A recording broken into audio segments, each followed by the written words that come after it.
Welcome back here. Race number 2 at Los Alamitos Race Course is just 5 minutes away. Jose Contreras alongside Ulysses Gomez here. Race number 2, second leg of the early pick 4, second leg of the place pick all, which, by the way, kicked off very interesting because the favorite got out of the exacta in race number 1. Race number 2, 1,000-yard event, compact field of 5, sharp as attack, even money on the morning line. Still taking a betting for it at 6 to 5, but the one, James J. Braddock, I suspected was going to take money, and it's currently 8 to 5. And I think James J. Braddock is just slightly quicker than Sharp as Attack out of the gate. So Sharp as Attack, I don't see him making the lead. Going to have to find the trip from off the pace. But I will tell you, I'm liking that early double. You're getting close to 7 to 1 on that early double. 780 is a comeback to Sharp as Attack right now. Nothing wrong with that double, and that given that you got a little bit of a price in the opener here. But if Sharp as Attack gets beat here, it's got to be because of speed getting away, right? Yeah, it's got to be because one of these other 4 horses steals it out of the gate. I don't see Sharp as Attack as far as 4 lengths off of him like he was last time out. Will be closer, but it's going to have to navigate the trip. I see James J. Braddock showing a little bit of pace, as well as Devil Moon from post position 4 showing a little bit of pace. I could tell you, Jose, that early pick 4, nice pull. 133,000 right. in that early pick 4. We'll take it for that pull here. Sir Nano, to me, looked like an interesting long shot, at least for the exotics. He's going to be rolling late here. But if I had to make a top pick, for me, it's James J. Braddock. Because I feel like he's got the opportunity to break and take control of that rail from the get-go. And he did it back on May 17th. The difference is when James J. Braddock won that race 3 back on May 17th, the final clocking was 53.69. Look at Sharp as Attack's last out. Spotted him 4 lengths, got that head in front, stopping the clock in 52.74. About a second faster. Handicapping terms, about 5 lengths faster. So Sharp as Attack, I don't think will be on the lead, but I don't see Sharp as Attack more than 2 lengths off of the leaders. If that's the case, you're going to have this big 6-year-old horse breathing down their necks around the turn, and Francisco Monroy is going to be loaded down the lane. And plain and simple, if you trust the clockings blindly, the 2's the winner, right? Correct. And likes to win races. 6 for 22 lifetime, has been in the trifecta 11 of those 22 races. So half the time he's in the trifecta, facing what I believe is tougher horses. I think this is a softer spot for Sharp as Attack, and now the odds are going to start showing it. 3 minutes to post. Now that win money is going to start coming in on Sharp as Attack as he's 6 to 5, but the other 2 are 2 to 1. He's kind of going to distance himself in that win pool. Is it as simple as 1, 2, and 4? Because it looks like not only does the 1, 2, and 4 have to throw in clunkers and regress, but also a lot of things have to go right for the 3 and the 5, right? So we're in agreement that the 3 and the 5 would be surprises here for upsetters? Yes, if Thirsty Gambler hits that trifecta of the 3, I'd be surprised. I like the 12 to 1 on Sir Nano because you're going to get that outside draw. You're going to get a decent pace in front of you, and you're going to be able to see, as a rider, Damian Cruz is going to be able to see what Sharp as Attack does with under Francisco Monroy. I think at that point, you just turn it into a match race. You try to lock horns with Sharp as Attack down that backside and see if you can maybe hold them in on the inside or maybe get a run around horses. So I like Sir Nano at 11 to 1 to get a piece. We're in the same case. Like if you had to pick between the 3 and the 5, because they're almost identical odds, by far my selection would be the 5. Correct. Because the 5 has a little bit more versatility, a little bit more speed. So if you're looking to just compare long shots, I would prefer the 5 versus the 3. And it surprises me. Thirsty Gambler 15 to 1 morning line is 12 to 1 on the board, while Sir Nano 6 to 1 morning line completely overlooked. You're getting more than double that in that win money. 14 to 1 currently. Get the benefit of the outside draw. I think Damian Cruz has options as is what he wants to do with Sir Nano. If Sir Nano breaks well, then you try to kick dirt in their face. If he breaks okay and somebody gets out there in front, just lock horns with Sharp as Attack as soon as possible. And James J. Braddock, if you were to tell me, Jose, you're going to get 3 to 1 at post time, would you take a win bet? I would say yes, sign me up. As you say that, you're going to see another click. You're going to get 7 to 2 currently. Yes, sign me up. Just goes up. And here now the win money's coming in on Sharp as Attack. 4 to 5. This is what I expected. I think you're going to get Sharp as Attack as low as 3 to 5 by the time they load in the game. So this is the quote-unquote first big favorite of the sequence in the pick 4. As far as morning line goes, Sharp as Attack was always going to be very heavily favored in race 2. And then in race number 4, it was going to be the 1. No more ding-dongs here. They're at the gate. for race number 2, 1,000-yard event allowance. Let's go out to Mike Corona for the call. Good, Jose. James J. Braddock joined in the gate by Sharp as Attack. The loading process underway. Thirsty Gambler has moved in. Devil Moon about to link up, and Serenano will complete the line. 3 to 5, number 2, Sharp as Attack. 2 to 1 for number 4, Devil Moon. They're ready to go. Set. Racing. Thirsty Gambler anticipated the start, I think. He landed clearly in front, now being headed by Devil Moon and Sharp as Attack either side. James J. Braddock's along the rail. For a moment I thought Thirsty Gambler might have broken through. Anyway, he's a joint third on the outside of James J. Braddock, and Sir Nano's back 5 lengths last. So they string out over 10 lengths, and Devil Moon shows the way with a quarter mile to go with his ears pricked. A length and a half Sharp as Attack, followed by Thirsty Gambler, clear of James J. Braddock, who's struggling, and Sir Nano at the top of the lane, and Devil Moon leading with Sharp as Attack getting up on his inside within 3/4 of a length. They're clear of Thirsty Gambler. Devil Moon still the leader. Sharp as Attack not getting there. Devil Moon out finishes Sharp as Attack with Thirsty Gambler 4 lengths back third, ahead in front of James J. Braddock and Sir Nano close up to that pair. 4 is first, Devil Moon. 2 seconds, Sharp as Attack. Show photo.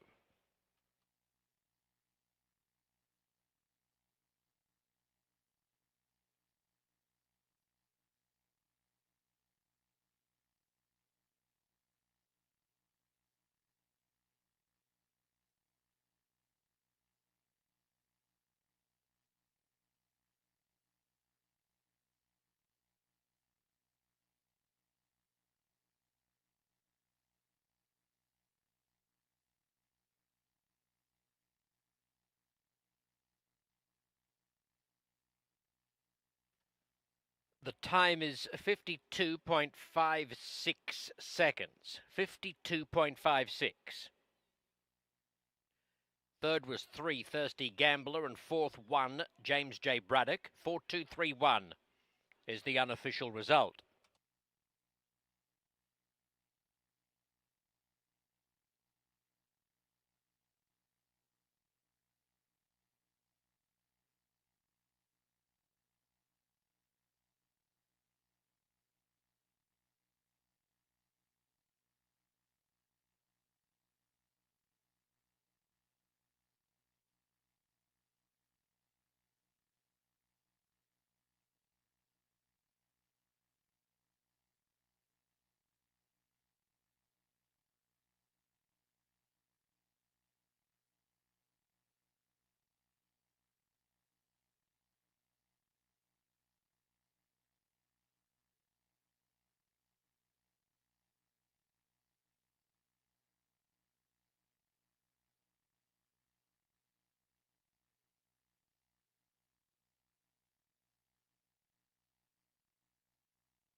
The result is official. Placings officially 4-2-3-1.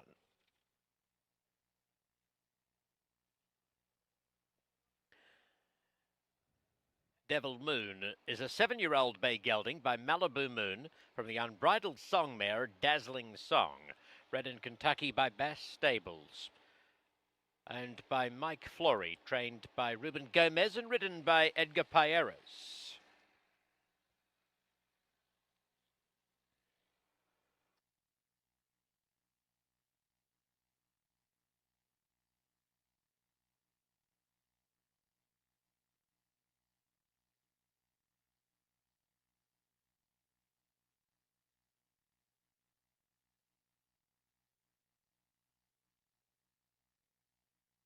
Post time for the third race, 6:11. This is the first leg of the $2 pick six, with the pool seeded at $10,000, courtesy of Los Alamitos. There are no scratches or jockey changes across the pick six today.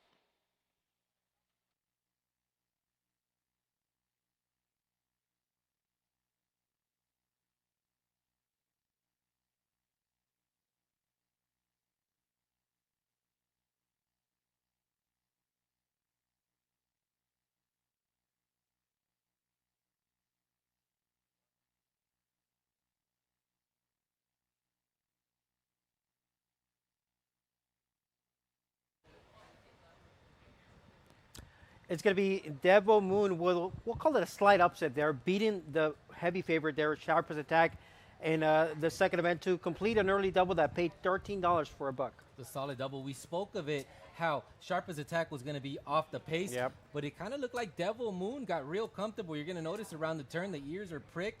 Devil Moon is comfortable going around there and is able to hold off Sharper's Attack. And then Thirsty Gambler, the horse that we said would be a surprise, rounds out that nice trifecta that comes back 42 and change. Yeah, let's take it back to the gate here for this gate break. Did three caught a flyer, kind of like a quarter horse, kind of popped the gate and tried to time the gate.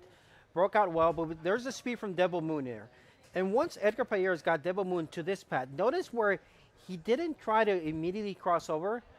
And I think he did it on purpose here to always try to make it a little bit intimidating for Sharper's Attack to want to come through the inside. I would have loved to see Francisco Monroy get a little more aggressive down that backside. You see the body language by Edgar Payeras. He's aggressive on Devil Moon, and this is what you want to see. Look at Devil Moon's ears go up. Payeras gives his horse a bit of a breather. Horse's ears go up, gets comfortable, and when Sharper's Attack is asked by Francisco Monroy, Devil Moon has something left to put him away. Yeah, and at this point, you can tell body language. You don't want the two's not going by. The two's not gaining ground. Just keeping it at bay and get. You know what? Looking back at this race, because I was focused on the one James J. Braddock. Watch how the one breaks on the inside, but at this point doesn't look comfortable, nor the rider or the horse. A little bit intimidating there on the inside. I would not have a problem backing the one right back next time out if this one draws off the rail. And you're right, nor rider or horse seemed comfortable. You look at that horse's nose tip to the inside. He's wanting to get out. He's taking dirt.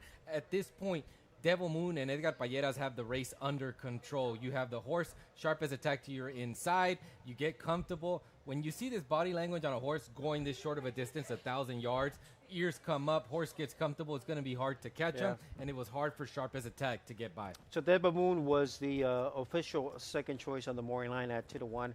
Congrats to Mike Fleury, Ruben Gomez, and Edgar Payeras. That double, like we mentioned, $13.10 for a dollar, is now official there in race number 242, the order of finish.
Moving on to the track for race 3.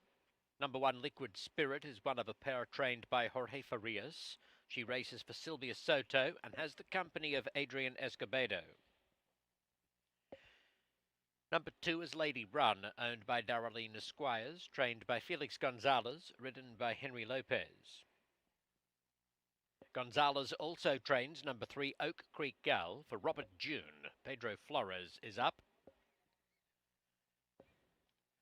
Number 4, Chapina Pasadena, is owned by Andy Andrews, trained by Chuck Treese and ridden by Cesar Ortega.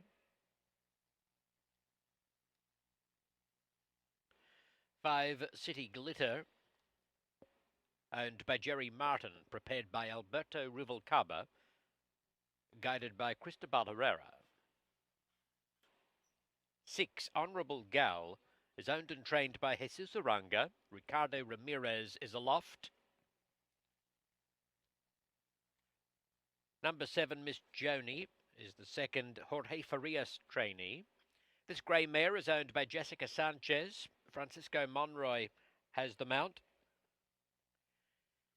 Number 8 is Princess Daddy, trained by Gennaro Vallejo for Lisbeth Medina. Edgar Payeras is aboard. 1,000 yards is the journey for this field of fillies and mares, 3 and up.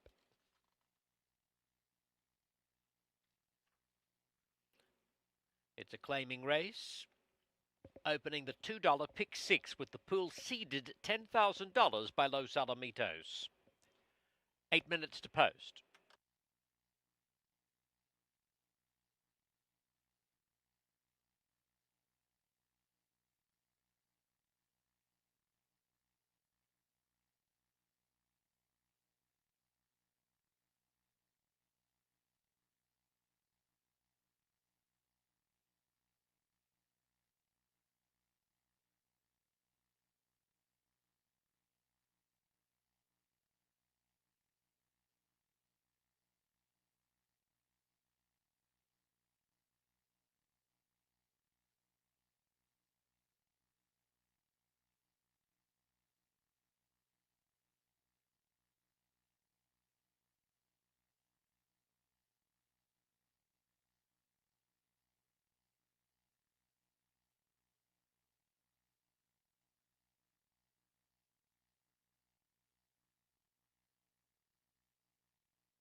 Welcome back here to the desk at Los Alamitos Racecourse. Jose and Ulysses here with you. Early double in the books. 8 races on the program. That means, Ulysses, coming up race number 3 right now, pick 6 time. Pick 6 time, seated with $10,000. The pool is now currently with that $10,000 at $32,000. It's a good pool, and it's a good way to start it. 8-horse field of fillies and mares is going to go that 1,000-yard distance, and I think this is where you got to go the deepest. Looking at the sequence, I think you got to survive this opening leg and advance. Because there's a handful of runners in pretty good form here that could be in the mix for the lead, stalking, closing. So the form looks very competitive in this first leg of the pick 6 in race number 3, and then you can build off from there. Now, we were right about the favorite that could be vulnerable in race number 2 for the placement call. But now we look ahead for the pick 6 here beginning in race number 3. So 1,000 yards, finish a mare, claiming tag of 62.50. There is a few class droppers and a few class risers, but I do have to say, I think most of the speed should come towards the outside, including the 6 here, Honorable Gal. I agree with you. 7-1 on Honorable Gal. I mean, 2-1 morning line. I think that those odds will go south, but the horse taking money is Princess Daddy. Nice victory, 2-back going 4.5 furlongs. Tried the daytime meet, was outrun, was just a little too tough. Now comes back to this nighttime oval going 1,000 yards. And a common foe was Oak Creek Gal. The 3 who finished second behind Princess Daddy was a length and a quarter second. Oak Creek Gal is not getting any respect 15-1 on the board. I do have to say the post of the 8 is likely ideal for the running style of Princess Daddy, because 2 back she was stalking. She was in post 7 in a field of 7. She's in post 8 in a field of 8. So if she wants to repeat what she did, 2 back, this is likely the post to be able to do so. I agree with you. She's going to get the trip from that outside draw. A horse that I like warming up here is the 4, Chapina Pasadena. Cesar Ortega is being aggressive warming this horse up, has not let her walk, just keeps her trotting, keeps her moving away from the pony. I think that can only help. Now, Ortega has been on this 4-year-old filly the last 5 outs. 1 victory, 3 second-place finishes, and a third-place finish last time out. So he knows Chapina Pasadena, and I like the way he's warming her up, being aggressive, keeping her moving, keeping that heart rate up. There's a filly in here that is just, she seems to dance every dance and be in the mix, and that is Lady Run. But if you notice, she's never truly been bet heavily. 6-1, 8-1, 17-1, 13-1, 7-1, and she's always in the mix of the lead and showing speed. I agree with you, and now she's dropping down a level. She's been facing $8,000 and $10,000 claimers, now dropping into the 6250. This is a bit of class relief. Henry Lopez stays aboard, but you're right. She just hasn't gotten over the hump. She's 3 for 25 lifetime. Back to last summer, about a year ago, she just missed a victory by a nose. Since then, she has been in the mix, but just has not been able to get over the hump. Yeah, and looking how this pick 6 is going to shape up, are we both in agreement that the 1 would be a single race number 4? I agree. I think No More Ding Dongs is going to be a single and plenty tickets. And I spoke of Survive in advance. The reason why I say that is because I also think that when you move on to the quarter horse side of the races, you have Chiseled in Chrome with a nice outside draw, and then in the finale, you're going to have Special Great Cartel with an outside draw. I think you want to trust those horses, maybe to single or go too deep, because that outside draw is so beneficial. In that race number 6, by the way, I know Chiseled in Chrome is going to take plenty of support because she's on the outside and she's racing the Vantage Splash. I think that's the most competitive race of the sequence.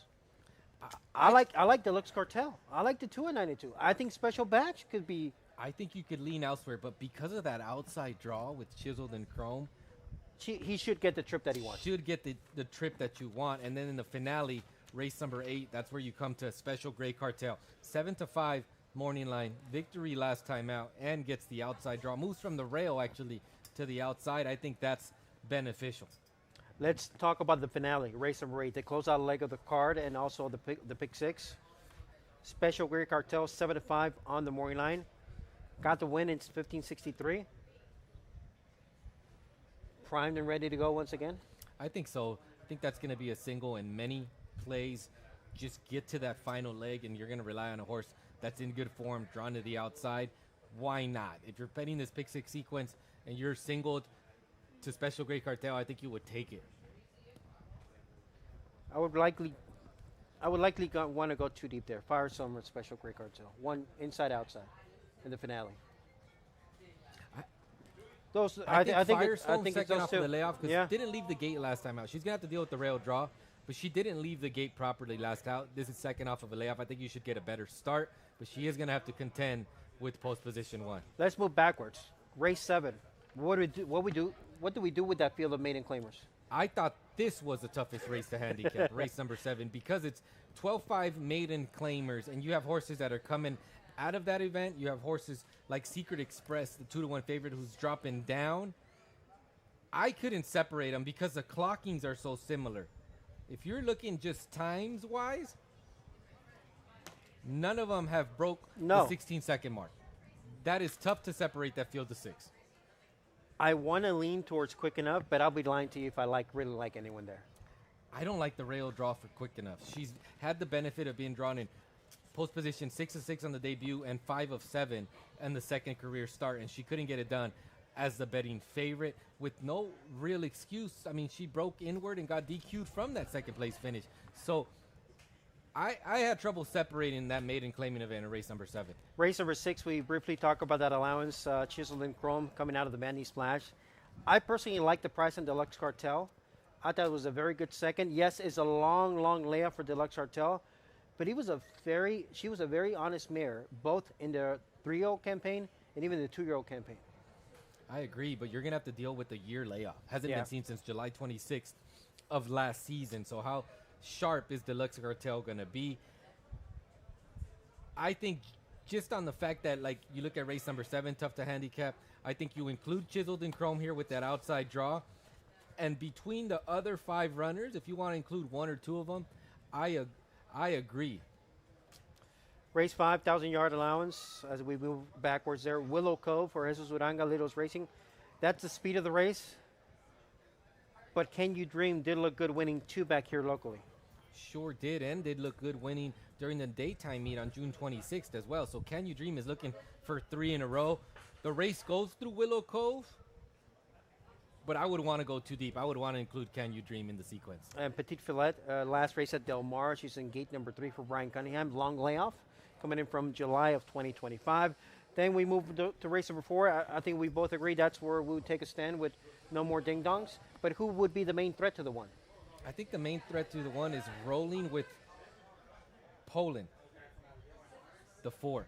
This horse is coming in from the daytime meet, did make the lead and got caught in a common event with Fuego del Sol, but I would trust rolling with Poland to fire a better effort. Gonna have to, because no more ding dongs, shortest way around there, and the speed of the field. I think you're gonna see Ricardo Ramirez just get aggressive and try to put these foals away in the first eighth of a mile. And as we bring it back here to race number 3, they're approaching the gate here. Top pick for you? Top pick for me here in the 3rd is the 4, Chapina Pasadena. I didn't think she would be the 2-1 favorite. I thought I'd get a bit of a price. 5-2 now as favoritism goes to the 8. But that is my top selection. I liked her warm up in post. I thought Cesar Ortega warmed her up well. With that said, I would still want to go 3 deep at least here. The 2 would be on my ticket. That is Lady Run. And Oak Creek Gal. Pedro Flores has been riding very well. The 3 would make it on my ticket at big odds there as a big long shot. As well as you got to look at Honorable Gal, the 6, and Princess Daddy on the outside as well. So I would want to go at least 3 deep here to start off the pick 6 sequence. It is pick 6 time. Let's go out to Mike Moreno for the call. Chapina Pasadena number 4 out half a point to 5-2, leaving Princess Daddy as the outright favourite. Movement from City Glitter in stall 5. Racing. Liquid Spirit and Lady Run commence sharply from the inside 2 stalls. Honourable Gal blasting forward will run to the front. Up there too in the early stages is Chapina Pasadena, who got away in much better order today. Moves up into 3rd as they find their order. Honourable Gal kicks 2.5 lengths in front of Liquid Spirit, followed by Lady Run and Chapina Pasadena moving up out 3 wide into 2nd, and then Oak Creek Gal awkwardly placed between horses. Miss Joni has the yellow cap 3 wide. Princess Daddy 4 wide, second last, 8 from the front, then City Glitter. Honourable Gal straightens them up, a 3-length leader from Chapina Pasadena, Lady Run, Miss Joni, 16th pole. Honourable Gal's going great guns. Honourable Gal's run them off their legs. Second, close, Lady Run just in front of Chapina Pasadena, with Oak Creek Gal 4th, narrowly in advance of Miss Joni.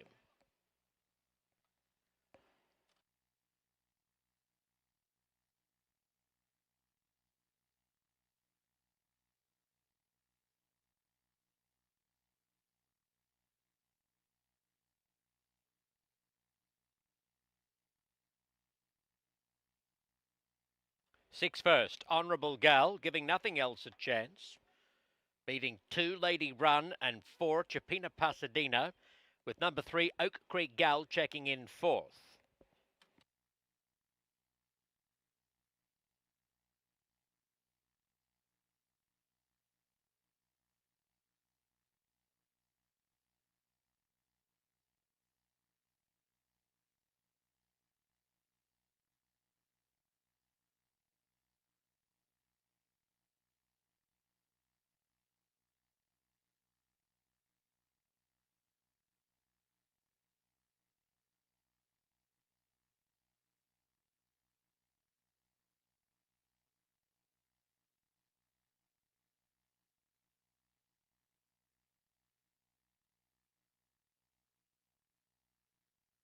The time 52.75 seconds. 52.75.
The result is official.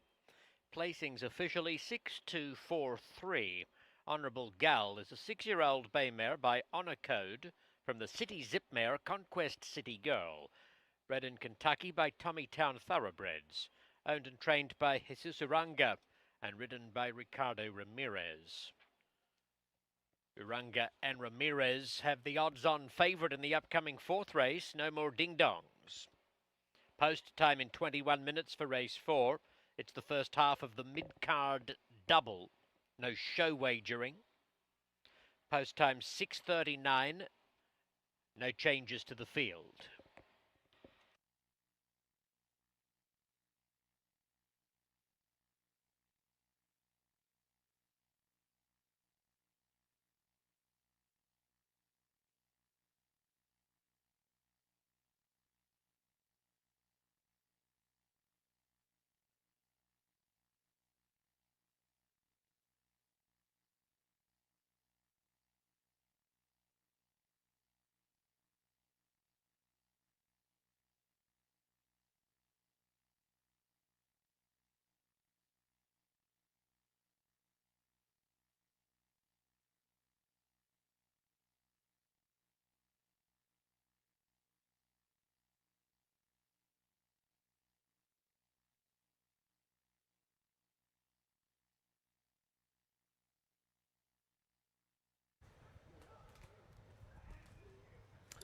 That's going to be race number 3 in the books there. Honorable Gal getting the win. And sometimes it might be as simple as finding out who's going to grab the lead.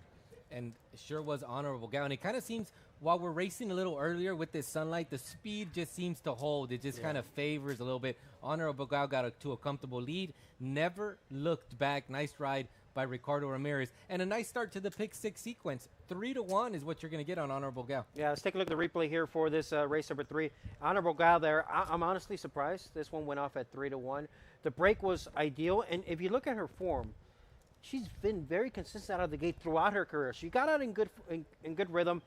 And right at this point in time, you can tell the body language of Ricardo Ramirez and the 6-year-old mare that they were going to be very hard to beat. And you tell the body language of the other riders. It's not like they're not trying to send and go with Honorable Gal, but she's just that quick from the start. And at this point, it's just a matter of holding her together, getting her around the turn, giving her a bit of a breather. You're going to see her kind of drift a little bit, kind of skate. That's just because she hit that turn so fast. And when Ricardo Ramirez asks her down the lane, she responds. You see that white blaze, her nose tipped inward a little bit. She's just kind of skating around that turn.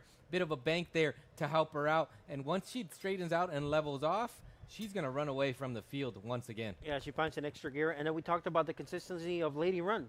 She always seems to be in the mix. And she's going to round out that exacta. That's a nice $20 exacta there for a dollar. You're going to get 19 to 1 on that exacta. Here's the head-on view once again. You see the body language of the other riders. They're shipping, they're sending, they're trying to get these horses closer to Honorable Gal. But she's just that quick from the get-go. She opens up 3 lengths on them by the time they get to that backside past the gap. Yeah, and at this point, just a little bit of a look back, but she's traveling comfortably here under Ricardo Ramirez. And also, 2 back, she was only 3/4 of a length behind Dalafren. Dalafren is a top-notch mare around the turn. You knew she was going to be tough to catch from this point. At this point, everybody else is just trying to complete the exact and the trifecta. And I like this low angle view from that outside fence. You see how comfortable Ricardo Ramirez was. Just trying to hold her together, coax her around the turn. Then finally some encouragement as they come to the straightaway. A couple of crosses there, a little more encouragement just to get her to keep going to the other end. And sure enough, she gets the victory. 6-2-4-3 officially in race number 3 at Los Al.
Race 4 is a 1,000-yard allowance for 3-year-olds and up, opening the $1 mid-card double while continuing the rolling pick threes.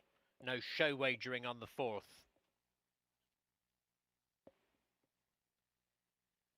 Number 1 is No More Ding Dongs, one of a pair owned and trained by Jesus Iranga. The rider is Ricardo Ramirez. Number 2, Sark, is owned by Rosamund Barclay, trained by Gloria Haley, ridden by Armando Aguilar. 3, Drop the Bit, owned and trained by Angela Aquino, partnered by Jose Alcala. 4, Roland with Poland, is owned by David and Jorge Landeros, trained by Sergio Morfin, ridden by Edgar Payeras.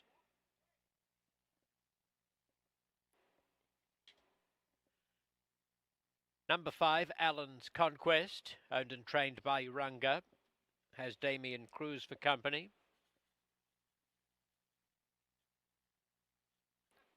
6, Fuego del Sol, is trained by Jose Rodales, who shares ownership with Daniel Harrelson. Pedro Flores is up. 9 minutes to post.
Welcome back here for race number 4 at Los Alamitos. Just 7 minutes to post time. Jose alongside Ulysses Gomez. Race number 3 is in the books. It got a 3-1 shot to kick off the pick 6. Now we got the in-between race here as far as the pick 6. This will be the mid-card double, race number 4. 1,000-yard event allowance.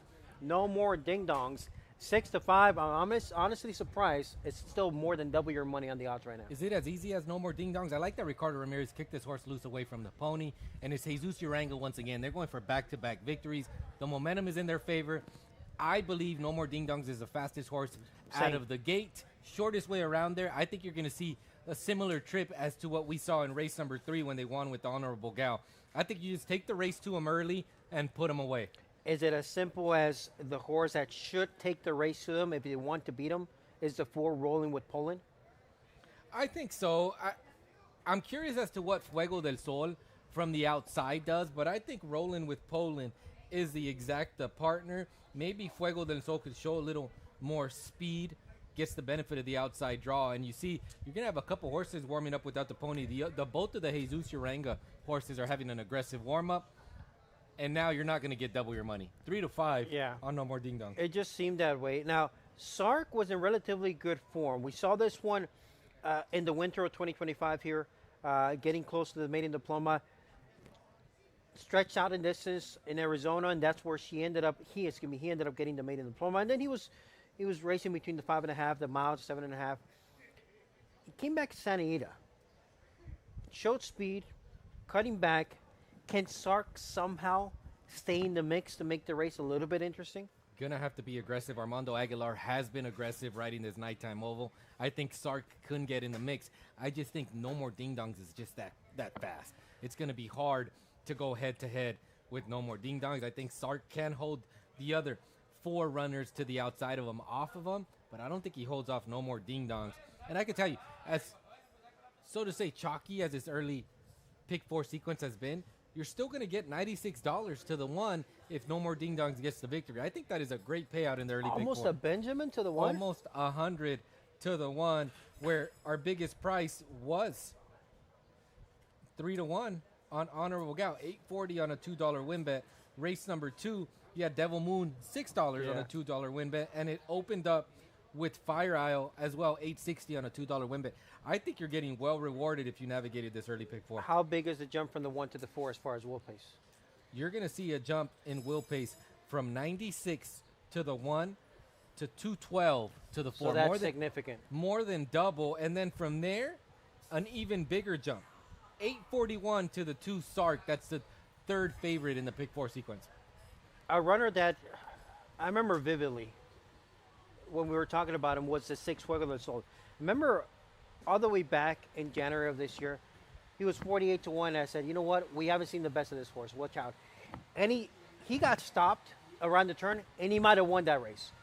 Finished 3rd at 48 to 1, then came back and won nicely next time out back in January. And then now he's been facing tougher, switching levels here and there.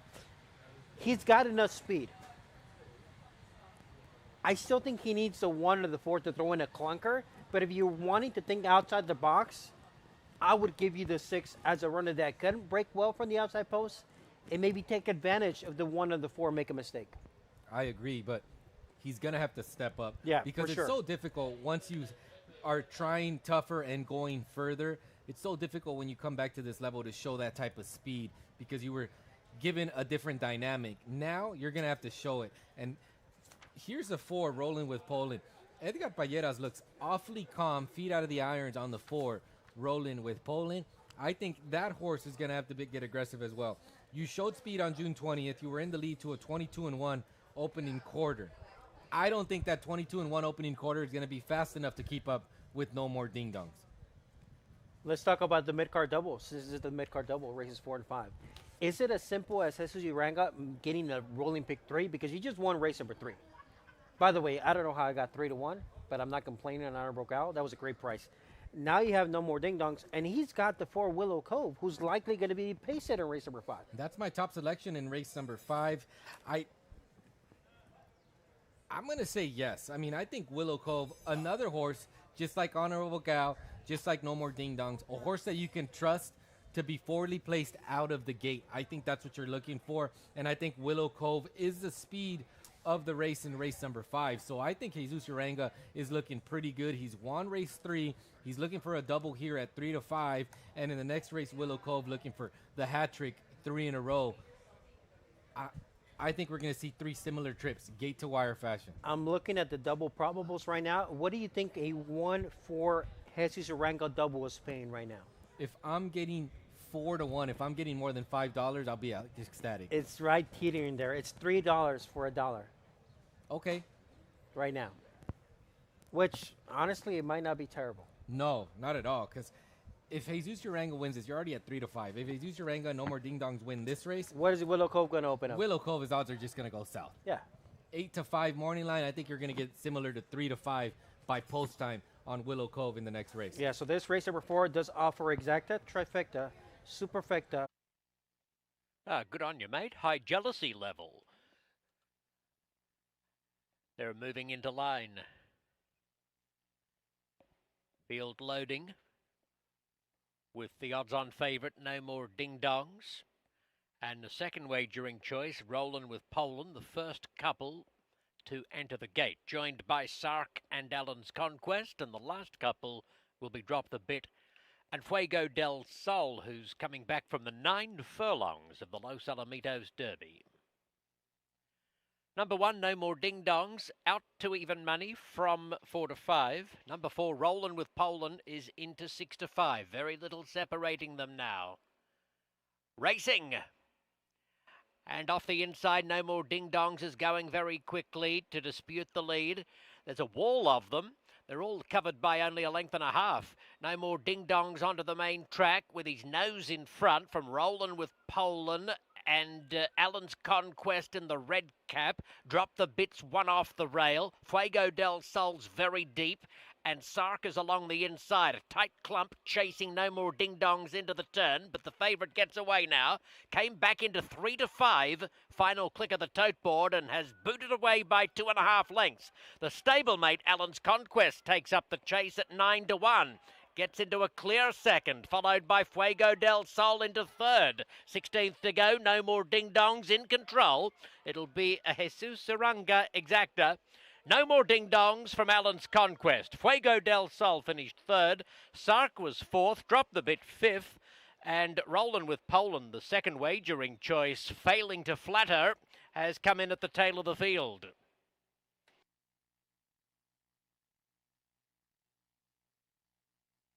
One first, No More Ding Dongs. Was inside a line of horses charging down the chute. Gradually worked his way to a clear-cut lead. And once he established that advantage, he did not look like relinquishing it. Number 5, Allen's Conquest, has finished second in front of number 6, Fuego del Sol, each of those at 9 to 1. And fourth home was number 2, Sark. The time 52.60.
The result is official. Placings officially 1562.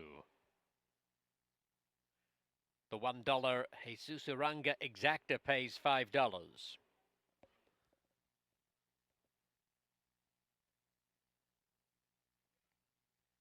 Uranga, the owner and trainer of both No More Ding Dongs and the runner-up Allen's Conquest. And Ricardo Ramirez has combined with Uranga to win races 3 and 4. No More Ding Dongs, a 5-year-old bay gelding by Idiot Proof from the Jet West mare. No More Twinkies, bred in California by Victory Rose Thoroughbreds. The $1 early pick 4 has paid $96.80. The late pick 4 opens with the upcoming 5th race at 7:07. There are no scratches or jockey changes in the late pick 4.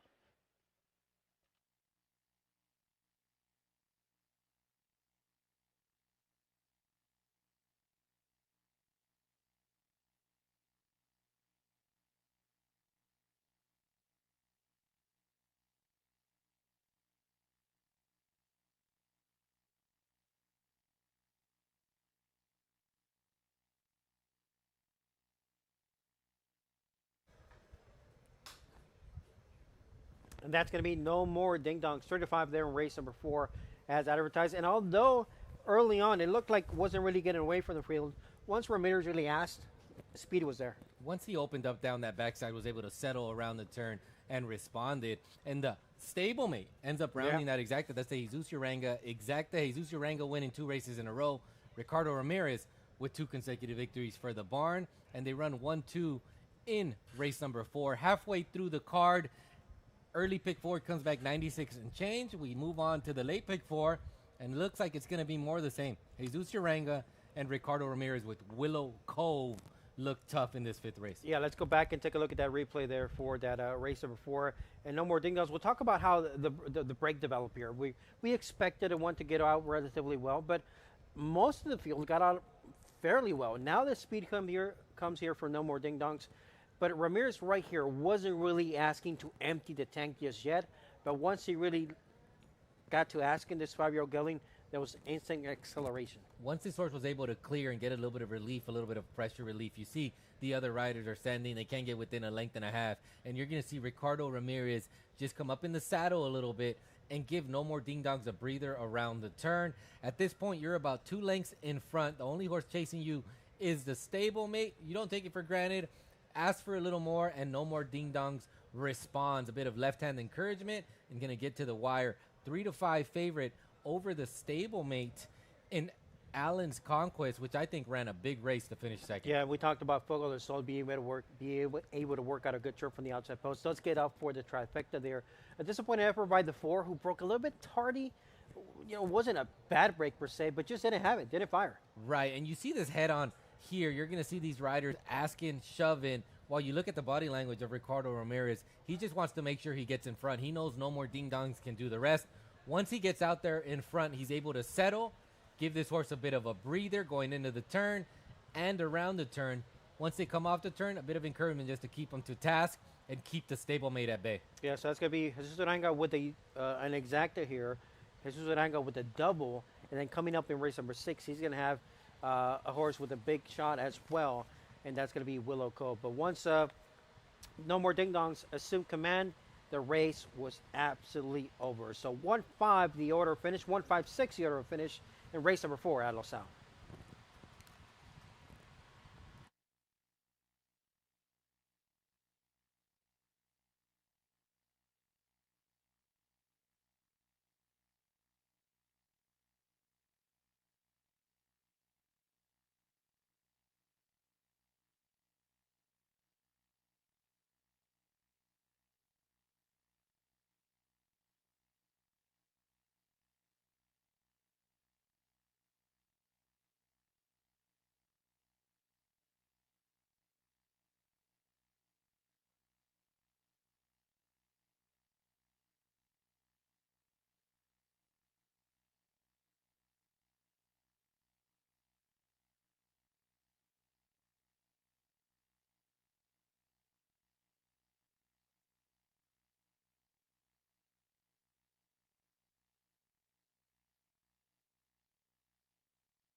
Moving on to the track and parading for the fifth.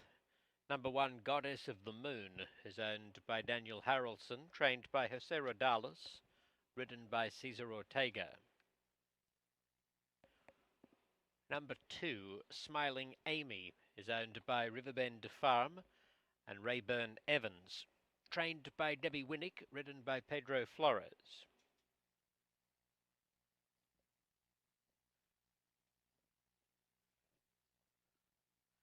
Number 3, Petite Filet, is owned by Stick 'em Up Racing Stables and Holly Rodas, trained by Brian Cunningham. The rider is Adrian Escobedo.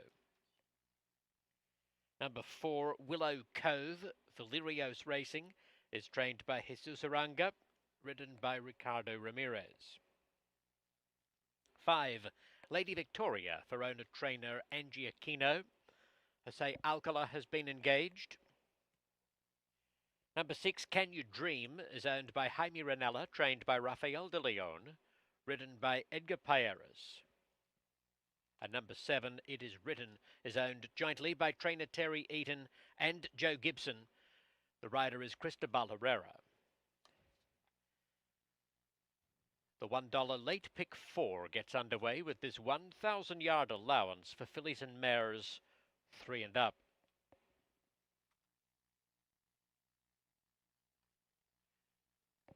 And Jose, when you jump back in to talk with Ulysses about this upcoming 5th race, I'll be very keen for your review of the Schwanese tacos. I'm not sure what ingredients you did have. I just know for sure and certain, the best bet of the night, what ingredient you did not have. Cheese.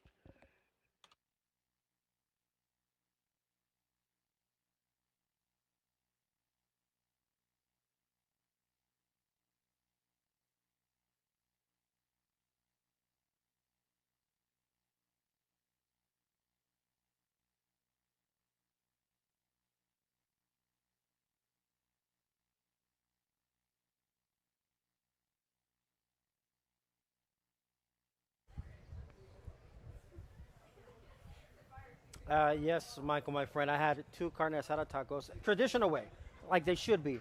Just onion, cilantro, and red salsa. My friend to the left had a quesadilla, which has cheese, so that is proper. But cheese on tacos, that's a no-go. How you doing? Do you even like quesadillas, actually? No, I don't. No cheese at all? No cheese. Something's wrong with you. Yes. Something is definitely wrong Yes. with you. You eat pizza? Yeah, I do. That's the only cheese I'll tolerate. Mozzarella. Really? Yeah. Not much flavor to mozzarella. No, that's- not yeah, the that's why. cheese. Pizza. That surprises me that you do not do No. cheese. Do you do sour cream? No, that's another no-go for me. See, You're missing out. I'm missing You out. are I'm also completely missing I'm out. all about the protein in steak. So 2 carne asada tacos for me there at traditional way is onions, cilantros, and red salsa. Let's get to the salsa business of the late pick four here in race number 5. Now, this race number 5 to kick off the late pick four, 1,000-yard event. Fillies and mares, 3 and up allowance, Ulysses. Kind of judging based on the ending wheel pace of the pick 3, we expect the 4 to not be 3-1 at post time. Correct, because the lowest payout in that pick 3 sequence ending here, the first 3 legs of the pick 6, comes back 17 and change to the 4 Willow Cove and 19 and change to the 3 Petite Filet. So it's going to be bet like a 2-horse race. But what do you do with Can You Dream taking money 2-1 on the board? Yeah, I mean, hard to deny the good form of Can You Dream. And also, she's been in the mix as far as not being far off the pace when racing here at 1,000 yards. So it kind of seems like she'll be able to work out a fairly good trip because Lady Victoria on the inside of her has a little bit of speed. It is running towards the outside. Might not be as quick, but could allow Can You Dream to stalk, sit, and kind of pounce on the outside. But did you expect to see the 6, the current 2-1 favorite on the board? I did not. I thought it would be bet like a 2-horse race. And a couple minutes to post, I think the odds are going to reflect what the early pick 4 comes. The pick 3, the mid-card pick 3, sorry. The first 3 legs of the pick 6. Because in that payout, we spoke of Willow Cove being the favorite at 17 and change. $19 to Petite Filet. The third favorite is Can You Dream. But that's a jump. 49 and change. Yeah. In that rolling pick 3. So I think the odds are going to reflect that. I think the win pool will start getting a little more money toward Petite Filet and Willow Cove. I still believe Willow Cove is the speed of this race. And it also helps that the Connections have won 2 races in a row. Yeah, for sure. When the momentum's in your favor and you won them both in gate-to-wire fashion, there's no more thinking about it, and you're just going to do the same thing. And it makes it simple for Ricardo Ramirez. He knows that the speed is holding. He knows that this track is playing fast. Just go ahead and put him away. And if this is another race that is straight up comparing the final clockings and what you've seen up to this point, it's hard not to like what Lady Victoria did last time out. Yes, she was a 25-1, 26-1 upsetter, but her clocking was 53.35. When you compare that 53.35 versus the 4, 53.55, 53.33 versus the 6, 54.17, the 5 fits right there in the mix. If you're a trustworthy of that final clocking, the 5 has to be included. Do you think Lady Victoria can repeat that last race? Because you look at the form, hasn't in a 9-race career has 2 victories, but they're spread apart. Hasn't really put 2 races together. Can she do that here when she's not going to get everything in her favor? Yeah. Because Willow Cove is going to go. You look at another horse in Can You Dream. How much speed is Can You Dream going to show just outside? There could be a scenario where Lady Victoria just doesn't like being pressed from both sides, inside and outside.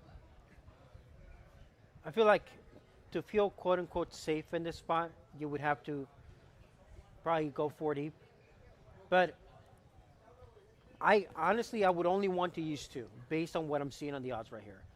The top 3 are taking money, and it's kind of expected, the 3, 4, and 6. I like the 4 best, and I think the 5 can repeat what she did last time out. So I would like to just go 4 or 5 here. So you would eliminate the other 2 actual co-favorites, the 3 and the 6, who are currently 2-1. Yeah. You would take a chance on Lady Victoria. Because Can You Dream has been in sharp form, but I'm not so sure Willow Cove or Lady Victoria are complete stoppers, right? So if I think Willow Cove and Lady Victoria can get out and make their own trips, they're going to really have to stop for the 6 to mow him down. Now, the 6 might be the best and just mow him down regardless, but I'll take my chances that the 4 and the 5 are not completely going to stop, and I'll take my chances that the 3 likely is going to need a race to run an A effort off the long layoff. That's where I was headed. Petite Filet off the long layoff, first time here at night. How much speed do you think this 5-year-old mare will show out of the gate? How close can Petite Filet be to Willow Cove and Lady Victoria, who seem to be the 2 horses that are going to go to the front end? And I think if you can answer that question as a handicapper here, heading to the gate for race number 5, it directs you on what you want to do specifically. Because if you feel that 3 is going to be sharp enough, then at that point, you're probably thinking, you know what? if I'm going to get 5-2, I might as well take a chance and just single here because I'm predicting that I'm going to get an A effort. But if you're not so sure about that, then that's when you kind of start being tepid and be like, do I want to use a 4? Do I think the 6 continues the win streak? I think if you're not sure about what the 3 is going to do, then it makes you want to overuse a few more runners. And I'm looking at the work pattern of Petit Filet. Had a 3/8 the first week of June. Comes back 12 days later, goes a half mile. Comes back 9 days after that, goes 5/8, and then 9 days after that, another 5/8.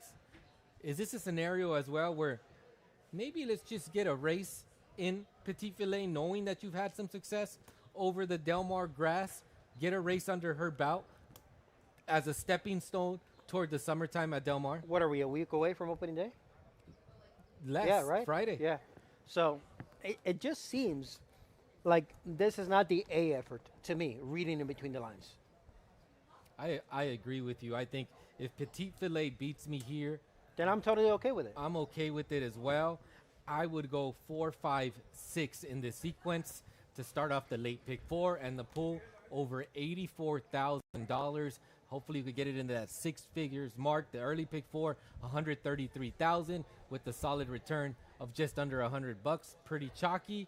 I think there's ways to navigate it here in the late pick 4 to get a bit better payout. Now, if the 1 and 2 upset here, I'll tip my cat and just be like, I was never going to have those. The one I was kind of on the fence on was the 7 It Is Written. Because once upon a time, she was in very good form last summer and last fall. She came off the layoff over the daytime award, late June. What did she do here now today? She should progress off of that effort. She should get better. But once again, is her A effort good enough to beat this field? I don't think so. I think she get a piece underneath if she fires her A effort. But I don't think an A effort by It Is Written is good enough to run by Willow Cove, Lady Victoria, or Can You Dream? It's got a good post, though, to be able to work out a good trip, though. That is for sure. Sure does. And Cristobal Herrera is going to have to be aggressive because the times that It Is Written has had success, she has not been more than 2 lengths off of the leaders. So she's going to have to be close. Cristobal Herrera is going to have to be aggressive out of the gate. All right, Michael, we'll set it up to you. Late pick 4 time, and as you know me too well, I am firmly on Team No Cheese. Yeah, I'm with you, actually, Jose. I love cheese, but not on tacos. Zero interest in the cheese on the tacos. I take a pass on that, so happy to fall into stride with you there, my friend. They're moving into line, $90,000, residing in the late pick 4 pool, except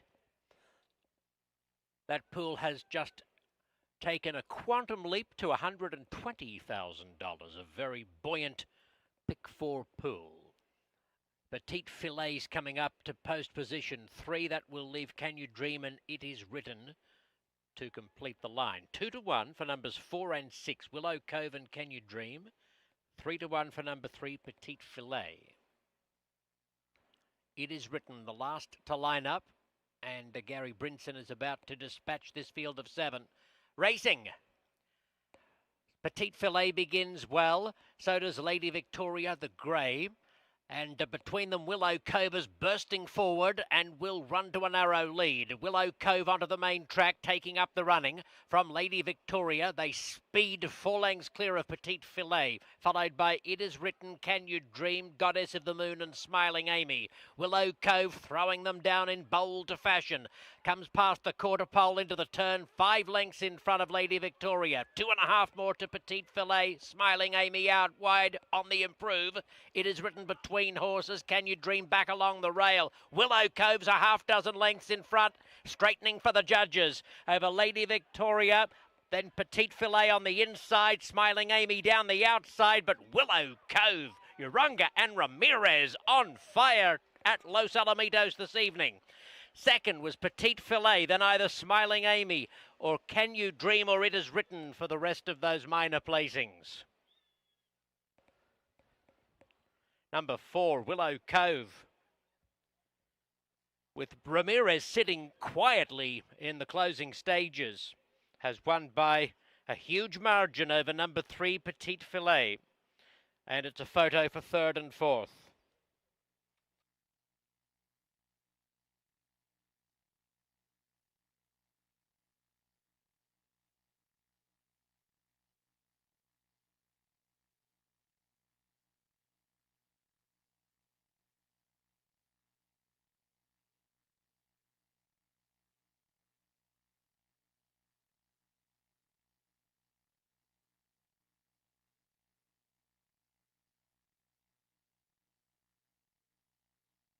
The time 52.37 seconds. 52.37.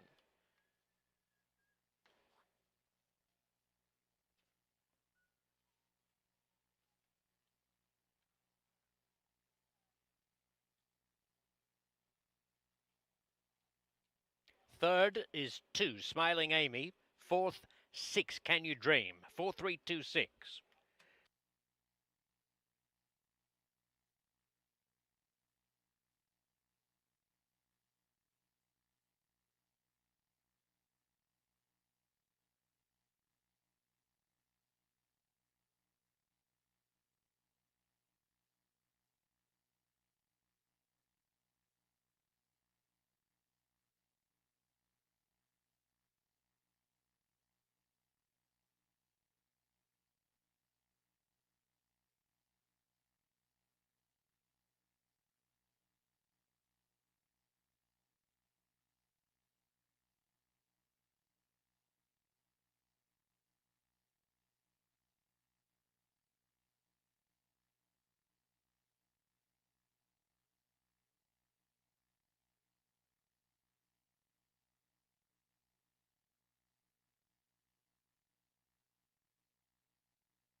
The result is official.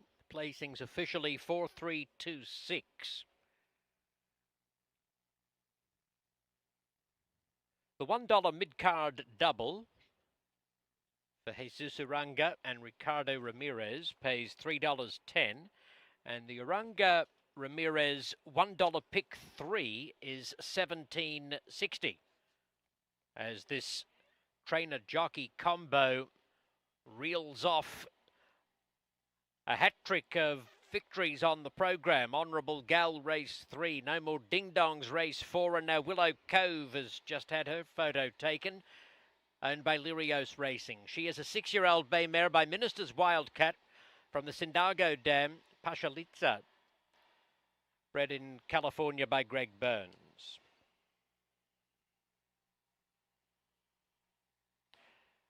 On to the 6th race.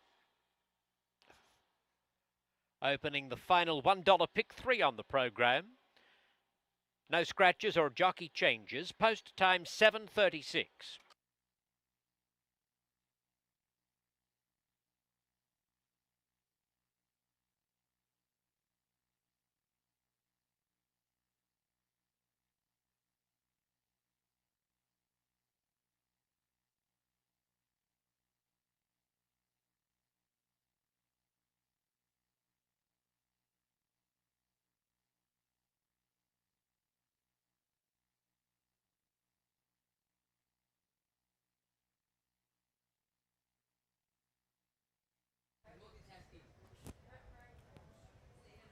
Willow Cove turned it into a one-horse race around the turn, and that makes it 3 in a row for the jockey trainer combination of Jesus Uranga, Ricardo Ramirez. That's a hat trick, 3 in a row. The first 3 legs of the pick 6 sequence, and all in similar fashion. Yeah. Gate to wire. Some reason though, Willow Cove just looked faster around the turn, was opening up on him, and it's gonna end up galloping out to about a 6-length victory. By the way, that rolling pick 3 paid 16 to 1. More than 16 to 1. $17 for a dollar return. 17 and change for that dollar return. The Jesus Uranga pick 3 races 3, 4, and 5, and that's going to close out our thoroughbred side as we go to the quarter horses now. Let's go back and take a look at the replay here to see how it played out from the get-go for that 1,000-yard event in race number 5. And it was, deciding the speed that was going to come from the 4. I thought Lady Victoria was going to show speed. She did. She got out to a good speed. good break, good speed. But once Willow Cove really took command, it was absolutely over heading into the turn. And watch from here on out. Willow Cove is just going to start opening up. I mean, around the turn, she's going to get about 3 or 4 on them and just never looked back. I think Lady Victoria ran a great race, got out to the front, just could not keep up with the speed of Willow Cove. And at this point, it's just a matter of who's going to finish second. Yeah, and at this point, you can see the five begin to drifting out, tiring. Here comes a few of the closers from the back of the pack, picking up some pieces. But Willow Cove was rolling good speed through the turn. There was not a lot of drifting out because, as a rider, they tend to drift out because they're going so fast. It was a smooth travel every step of the way. Smooth indeed, and going to gallop to the wire in hand under wraps. Ricardo Ramirez, Jesus Uranga get another one. Here's a look at the head-on. Breaks a bit inward, but a fair shot to all of them. Willow Cove was just that much quicker from the start and never looked back. Did we take a look at the clocking? What was the clocking? 52:37. That was legit. Solid. I know we said that under the sun, this track plays a little quicker, is a little faster, but you are still moving to finish 52:37. That is some real speed, and I like this low angle. Look at Willow Cove, how comfortable Ricardo Ramirez is around the turn, already in front 4 lengths. It's just a matter of who's going to finish second. Yeah, and at that point, turning into a one-horse race was really the name of the game for Ricardo Ramirez, as he kind of felt he had plenty of filly under him to get the job done. So a triple on the card. Jesus Aranga and Ricardo Ramirez, they win race 5 with Willow Cove here as they begin the late pick 4.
11 minutes to post as the jockeys mount for race 6.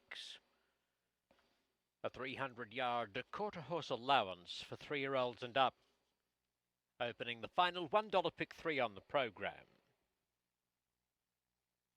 Number 1 is AP Scorpion Boy, owned by J. Lavon Gines, trained by Adan Farias, ridden by Henry Lopez. Valentin Zamudio trains the next pair. Number 2, Deluxe Cartel, is owned by Jesus and Juan Gabriel Castro. The rider is Ruben Lozano. Oscar Peinado rides number 3, Special Batch. Jesus Cuevas pays the bills. Here comes number 4, Laughlin, beneath Martin Arriaga. Mike Castleman trains Laughlin for Steve Burns. The grey horse, number 5, is Lightning Jet 1, owned by Jerry Gonzalez, trained by Sergio Morfin, partnered by Irving Lara. And number 6, the paint horse, is Chiseled in Chrome for owner trainer Angela Aquino. Justine Kleber is aboard. 9 minutes to post.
Welcome back here to the desk, 6 minutes away from race number 6 at Los Alamitos. Jose and Ulysses here with you. Race number 6, it looked like the paint was always going to take some money. That's Chisel and Chrome on the outside coming out of the Vandy Splash. And like it or not, the paints for Angie and Kino, they've been running. They've been showing up, and this gets the benefit of the outside draw. Justine Kleber has been aboard, chiseled in chrome the last 3 outs. A victory, 3 back, 2 consecutive third-place finishes, including that Bandy's flash that you spoke of. Horses in good form. 2-1 morning line, 4-5 currently. I personally like the 2 Deluxe Cartel, but I thought this race specifically was likely the most competitive race of the entire second half of the sequence, in my opinion. Because yes, you have Chisel and Chrome, but you can make a case a Special Batch has numbers that win this race. Laughlin was in very good form, 2-3 back. There's a lot of ways to kind of dissect how this race can unfold. Even Lightning Jet 1, you look back at the horse's gate speed. Can this horse revert back to that gate speed and pull up the upset, being drawn just inside of Chiseled in Chrome, who's honest out of the gate? I thought Chiseled in Chrome was the best horse in the race, but I didn't expect 4-5. I thought this horse would hover around that 2-1. Considering these other runners, I expected to take some money, but they're not. Special Batch, 7-2 morning line. You're looking at 6-1 currently, and Lightning Jet 1 is hovering around that 9-2 morning line. They're not taking too much play. And also, I know Peinado has been riding more in the last few weeks, months for Valentin Zamudio, a few winners along the way. But Ruben Lozano is still the go-to rider. And the go-to rider stays with the horse that hasn't raced since July of last year. And the rider of Special Batch, Martin Arriaga, who won aboard him last time out, opts for Mike Castleman's Laughlin, the 4. So there are plenty ways to dissect this race. I don't think it's as simple as the paint on the outside. Let's just go ahead and take the 4-5. I think you got to try to make some money here. And depending on the betting board, that's where you lean, because you can make a case for any of these other 5 runners, even at a big price. AP Scorpion Boy, 20-1. This horse has had gate trouble in the last 3 outs. Now this is third off of a slight layoff. Can AP Scorpion Boy get out of the gate in better order? This is the 3rd time wearing the flipping halter. I think if AP Scorpion Boy gets out of the gate from that rail draw, he's not going to have pressure on that left side. I wouldn't be shocked to see him pull off the victory. And remember, at the beginning of his career, he was showing pretty good amount of talent, right? But look at the running lines. He gave himself a lot of excuses. Off slow, bit slow, bumped hard, bit slow. That's why the additional flipping halter happened 3 starts ago. He just causes his own troubles out of the gate. And you look at the layoff lines as well. I mean, he's lightly raced. 9 race career. Had 5 starts as a 2-year-old, 4 starts this season, but they're spread out. 1 in January, 1 in February, then takes a break until May. So this is now stringing together 3 races. You're expecting a better effort. You're getting 15-1, and you're going to have that rail draw where you're not going to be bothered from one side. And the horse's success broke the maiden from post position 2 on debut. So this horse has been down on the inside, and you're going to get a price if you're willing to take it on AP Scorpion Boy. If you ended up liking Laughlin in that May 30th event, which was the last start for Laughlin, that was a common event for Chisel and Chrome, 2 back. Laughlin that day was 3-1. Chisel and Chrome was 6-1. And look at the reverse of an odds you're getting. Now you're getting 7-2 versus 4-5. And Laughlin took a significant bump out of the gate in that event. Bumped hard at the start as he broke inward. I would give this horse a legit excuse. I think the wind got knocked out of him. Didn't find his best stride. I like Laughlin, and I like the price. 3-1, exactly what the morning line is. I'm willing to take that. I'll follow the rider and Martin Arriaga, who takes off a Special Batch to ride Laughlin. This is the final opportunity of a pick 3 tonight. If I were to start and get involved into a pick 3, I would double up with the 2 and the 4, try to beat the 6. The 6 has the numbers to be the favorite and should win this race. But I think there's the other horses have pretty good form and pretty good numbers to win this race that they're too good to ignore. You're telling me Laughlin is 3-1 and the Les Cartel's 5-1 in a field of 6? I'll take the 3-1 on Laughlin. You look at Chiseled and Chrome. Every time Justine Kleber has ridden this horse in those 3 outs, has broke in front. Top. But you look at Laughlin. Martina Arriaga has got out this horse out of the gate in front as well, 2 and 3 back, and then last time out had the legit excuse. I'll take the 3-1 on Laughlin as we're looking at Chiseled and Chrome go by. Chiseled and Chrome looks outstanding. Oh, the paints looked beautiful. And Angie Aquino and Ashley Garcia, they've had a good 12 months calendar year with bringing over some of these paints that are really running well. They sure are. Justine Clavers had success getting these horses out of the gate. Two horses are going to be wearing the flipping halter. That's the inside AP Scorpion Boy and the outside Chiseled in Chrome. They'll be loaded first, and then the other four in between runners will walk into the starting gate. Final pick 3 opportunity of the night. Here's Mike Corona. Thank you, gentlemen. Moving into line. Field loading. Flipping halters in play for numbers 1 and 6. AP Scorpion Boy and Chiseled and Chrome drawn opposite ends of the line. They load first.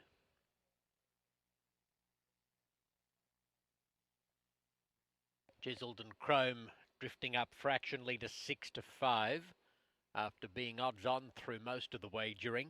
Here comes Deluxe Cartel to post position 2. The lone mare, who hasn't been out since finishing second in the California Breeders' Debutante Stakes 50 weeks ago.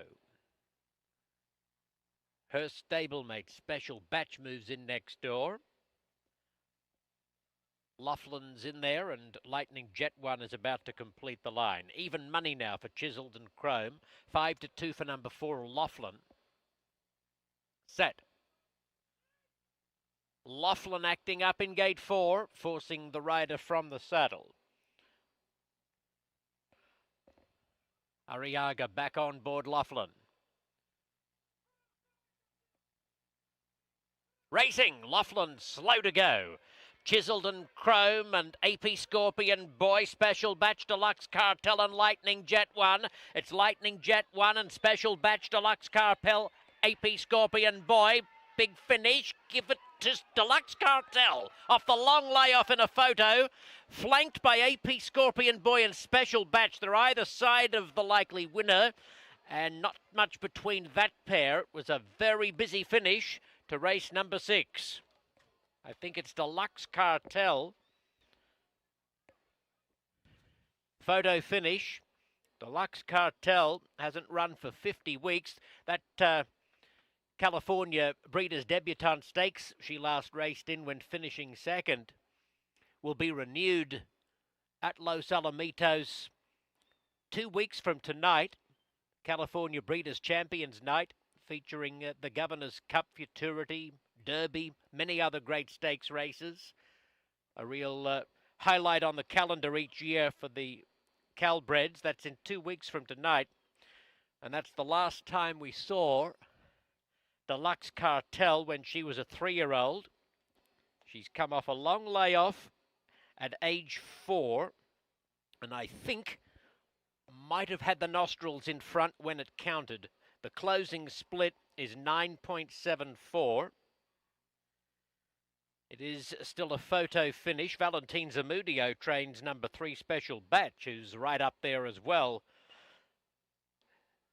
So Zamudio has some hope of the exacta. The time is slick, 15.48. 15.48 seconds. And it is number 2, Deluxe Cartel. Number 2 is first, and yes, Zamudio clinches the exacta with number 3 Special Batch finishing second. Number 1 third, AP Scorpion Boy. The 13-1 longest shot in the field, going very close to causing an upset. A horse that was profiled before the race by Ulysses and Jose. Great run from the Adan Farias trainee. Fourth home, number 5, Lightning Jet 1. 2-3-1-5 for the superfactor on race 6.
Here comes Deluxe Cartel back to the winner's circle.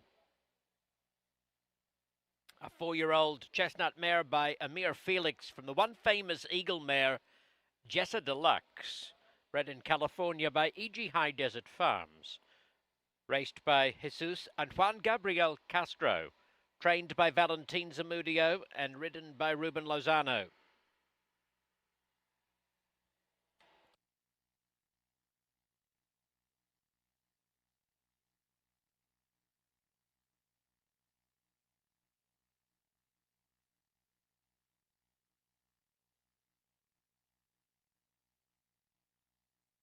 The result is official.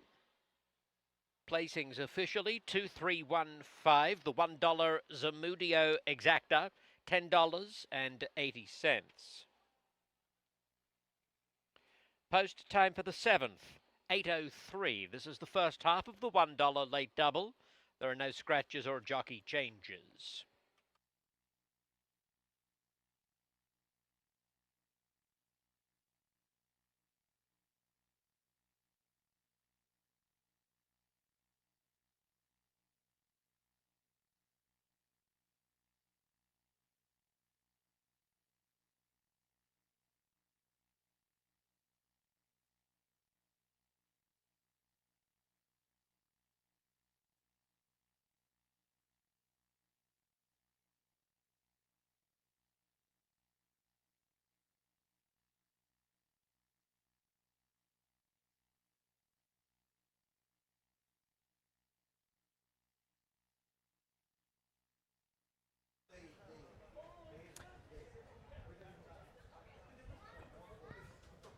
And I think this race lived up to the hype, in my opinion, because I thought this race was going to be competitive.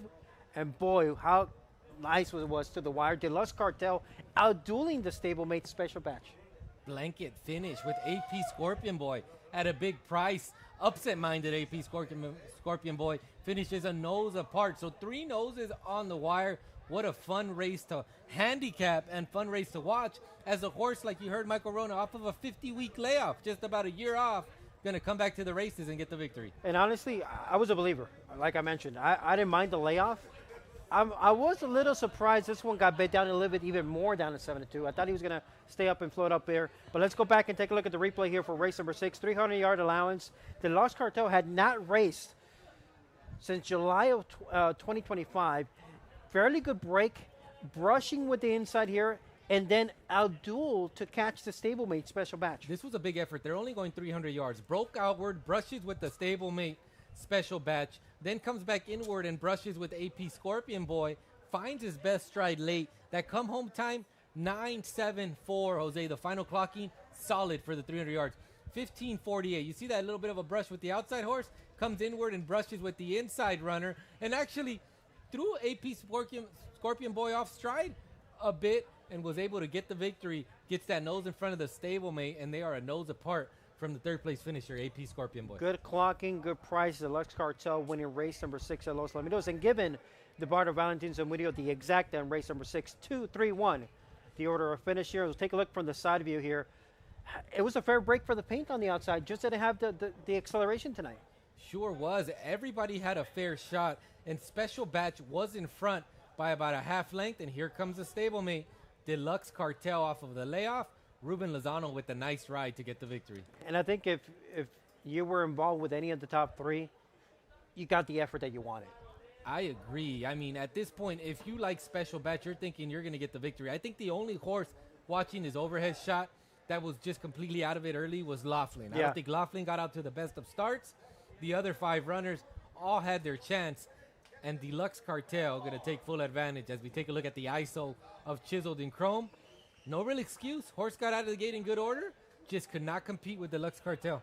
No, just good order here, and just didn't accelerate as he's done so before. Ran an even effort, and the 4 Laughlin got nervous right before the gate pop, and you can tab that effort to that nervousness in the gate. That is now 2 races in a row for Laughlin that is not able to get out of the gate in good order. And like you said, horse was a bit antsy, acting up prior to the start, and missed the break.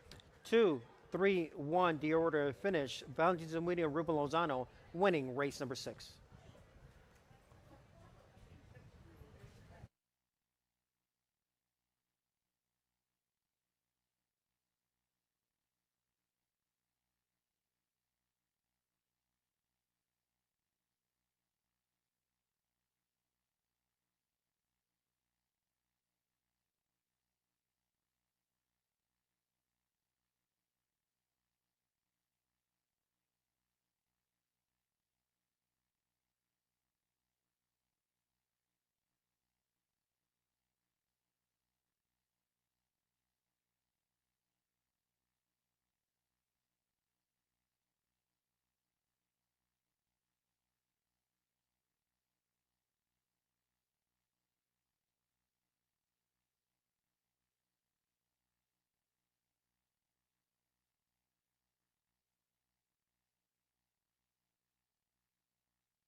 Ladies and gentlemen, we have a gate drill to show you for race 7.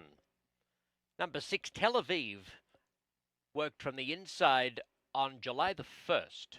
She leaned slightly inside after the break, then settled under a comfortable hand ride. She was crowded by Zendayita at the midway point and responded by pulling ahead of her workmate to win the drill by a half length in 12.4 seconds. Tel Aviv then had a rough gallop out to complete the morning work. This filly makes her way to Orange County after racing in the Desert Classic Futurity in Phoenix back in April.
The seventh race field is filing onto the track, 10 minutes in advance of this 300-yard quarter-horse maiden claimer for 2-year-olds.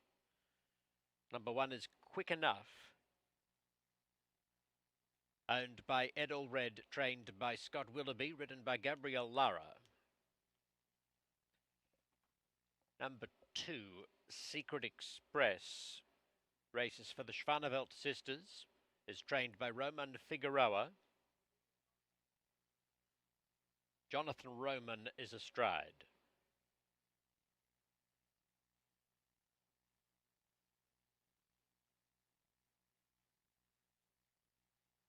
Three, Prideful, owned by David Hinkins, trained by Dan Farias. Damian Cruz is the rider.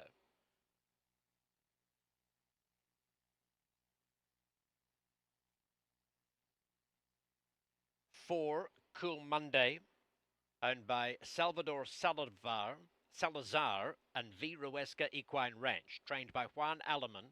Jesse Gonzalez is the rider.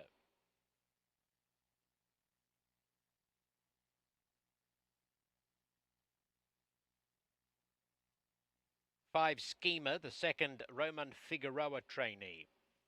Schemer is owned by Brenda Figueroa, Irving Lara in the irons. And 6, Tel Aviv, is owned by Wells Racing, trained by Matt Fales, ridden by Ruben Lozano. 9 minutes to post for the 7th race, opening the $1 late double. No scratches or jockey changes in the final 2 races. Just note in race 8, number 4, Apolitical Tell, will race with Lasix. And Jose, you weren't here, of course, last night, but the 8th race, the finale, was won by Quick She Is from the rail. Quick She Is, a 4-year-old half-sister to this rail horse, Quick Enough. Both of them owned by Ed Allred, trained by Scott Willoughby, ridden by Gabrielle Lara, out of the Unusual Heat Thoroughbred dam, Miss Lou Jean. Quick She Is, who won the 8th race last night, a 4-year-old mare by Kitty Up, and this filly, Quick Enough, is a 2-year-old by Fly Through the Fire. But they have the same dam, the same post position, the same owner-trainer jockey. So we'll see if that generates a double for those connections and for the broodmare, Miss Lou Jean.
Coming up 6 minutes to post time for race number 7. Jose Contreras alongside Ulysses Gomez here. Race number 7. Michael Warner was mentioning here. Quick Enough, half sibling to Quick She Is, who won last night from post number 1. This half sibling, Quick Enough, also has post number 1. Is she capable of winning? She did finish second last time out. Actually crossed the wire second, but broke inward, got disqualified, and placed sixth from that effort. Usually these horses like to run toward the competition. I'm not too worried about this horse breaking inward now. I think this horse will keep a straight path because the competition is now to the outside. But is she quick enough to get out of there in front of a horse like Secret Express? The two who is the most experienced runner in the field, making career star number 6 today. It is the first time that Secret Express is dropping into a maiden claiming tag, while others have already been racing for some tags already. So there's a few things going on here differently in race number 7. By the way, there's 2 races left. You know what time it is. Lake Delhi double time. 300 yards, maiden claiming tag 12.5. I guess it makes sense that the 5 is favored, given that this one is taking money in the last 2 starts and actually was a betting favorite 2 back. But like we mentioned, top to bottom, I will be lying to you if I told you I really love a horse in this spot. I thought this was the toughest race to handicap. These 6 runners have similar running lines. They're inexperienced. They're 2-year-olds. Some of them already have tried this level and haven't had the success, where you have Secret Express dropping into this level, hoping to find the success and break the maiden. The question mark is, all these horses seem to have similar running lines, right around that 16-second range for the 300 yards. Which one is going to be able to get out there in front? I can't separate them. If I had to lean somewhere, give me the experience of Secret Express, the 2, with dropping in class for the first time. I think I would lean in that direction, and I'll take the 5-2 odds. I think that is fair. I don't see anybody here being bet under 2-1. Roman Figueroa with the 2 trainees here, the 2 and the 5. I would prefer the 5 schemer from the 2 of them. And if I were to start a late double here, it will likely be a 2x2, a 1-5 with a 1-6. 1-5 with late 6 here. 1-5 with 1-6 will be the late double for me. But even a runner like Cool Monday. Cool Monday shouldn't be 5-1 in this spot. No. What's wrong with this runner that last time out was coming off a layoff against maiden 16 claimers, gets off post number 2, and you're taking another slight class drop?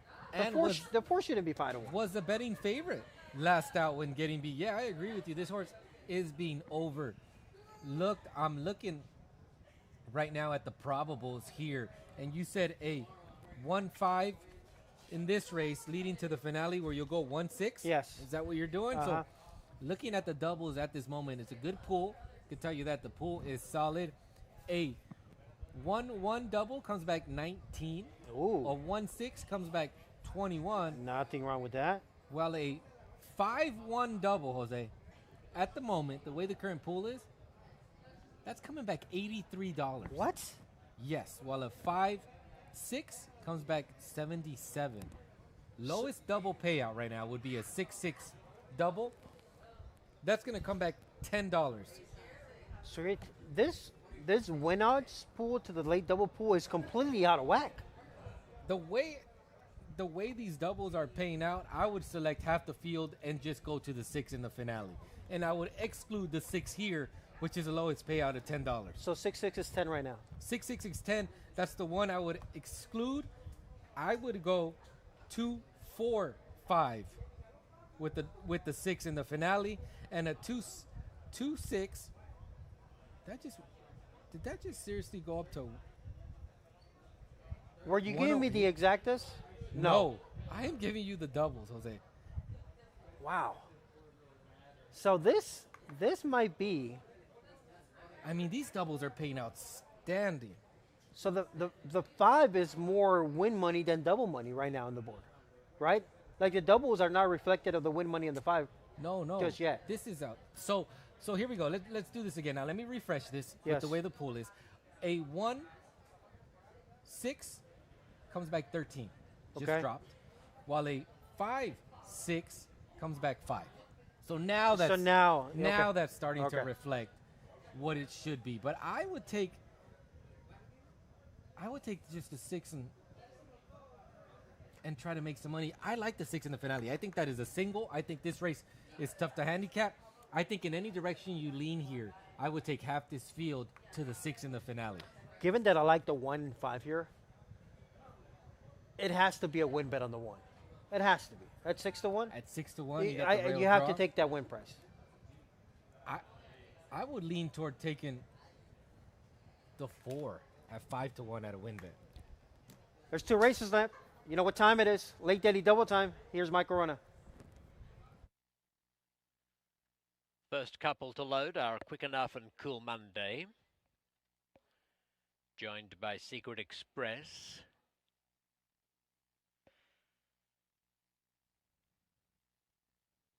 Schemer and Prideful about to come along. Schemer number 5 heading the wagering at 9 to 5.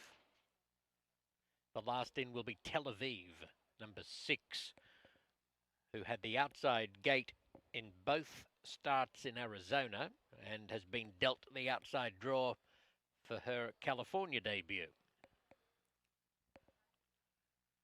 Tel Aviv a 7-2 chance in quite a contentious wagering affair. 2 to 1 for number 5 Schemer at the top of the charts, but numbers 1, 2 and 6 all have plenty of admirers. Set. Racing. Tel Aviv veering outwards. Secret Express and Quick Enough fast into stride. Tel Aviv gets balanced and charges at them powerfully, and Tel Aviv rounds them up in great style. And Tel Aviv, an impressive California debut win over Quick Enough and Secret Express and then Schemer.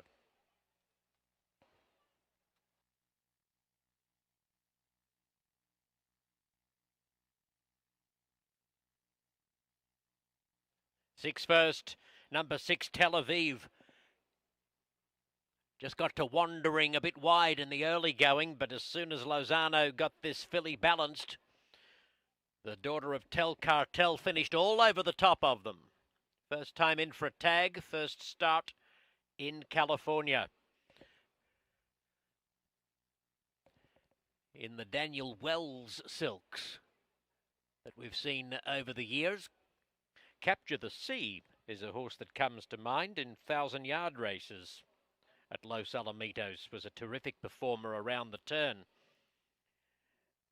Anyway, the unofficial placings are 6-1, 2 and 5. 6-1, 2, 5 is the unofficial result. Tel Aviv beating Quick Enough, Secret Express and Schemer in the time of 15.72 seconds, 15.72. Closing split 9.91.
Here comes Tel Aviv back to the winner's circle. A sorrel filly by Tel Cartel from the apolitical blood mare, Apolitical Premier.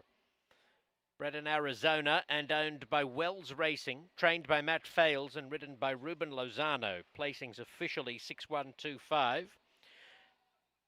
This breeder, sire, owner, trainer, jockey combo has Apolitical Tell engaged in race 8 as they try to sweep the late double. And that horse, Apolitical Tell number 4, will race with Lasix. That's a program change, Lasix for number 4.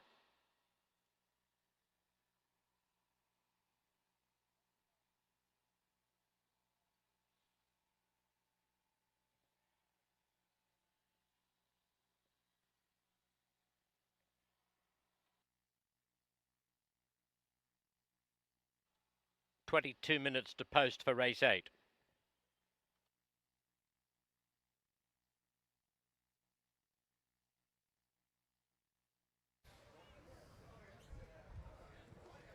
Welcome back here to the desk. Jose and Ulysses here with you as we recap race number 7. Smooth trip on the outside for Tel Aviv and wins nicely in race number 7. Sure does. Ruben Lozano going to get another one. This one for Matt Bales takes full advantage of that outside draw and runs on by the competition. Yeah, and I checked in, made the call, no claims. So the connections can breathe nicely. No claims out of this event. This was a $12,500 maiden claiming event, and these horses will go back home to their barns where they came from and get an opportunity. Matt Bales will get another opportunity with Tel Aviv. This was a debut here at Los Alamitos. Had a couple starts at Turf Paradise, including in the Desert Classic Juvenile.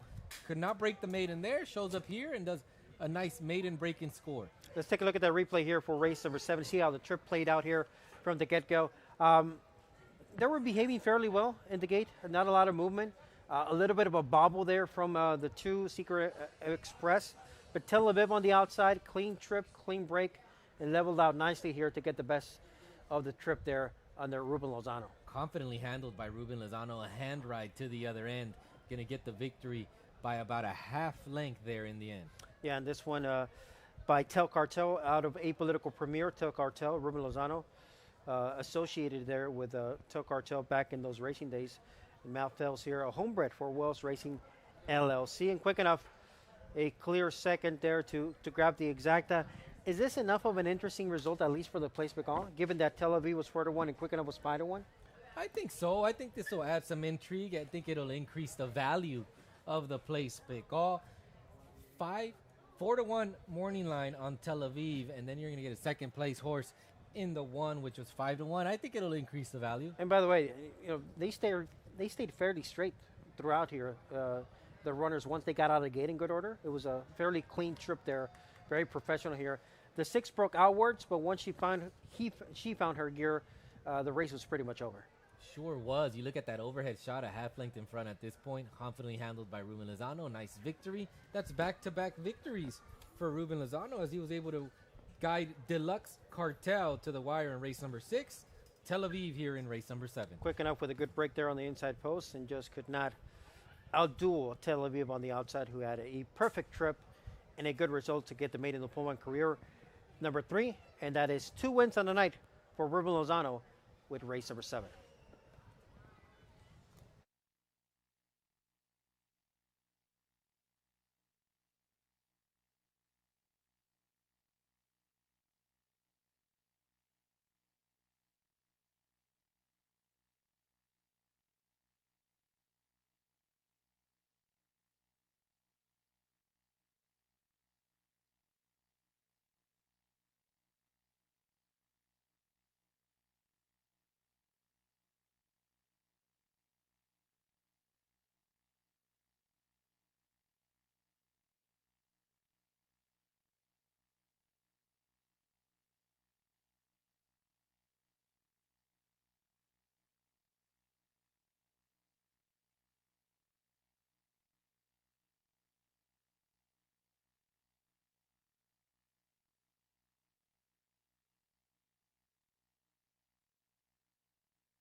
The eighth and final race on the programme is at 300 yards.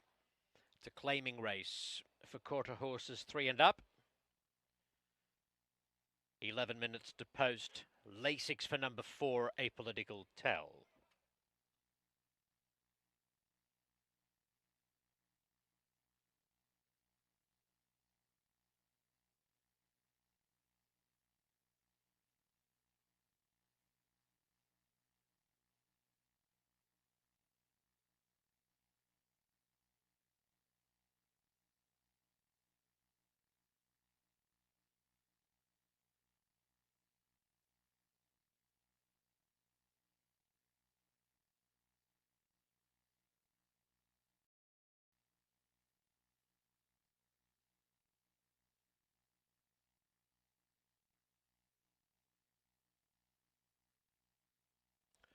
This post parade is led by number 1 Firestorm, owned by Gerald Hartley, trained by Sergio Morfin, ridden by Irving Lara.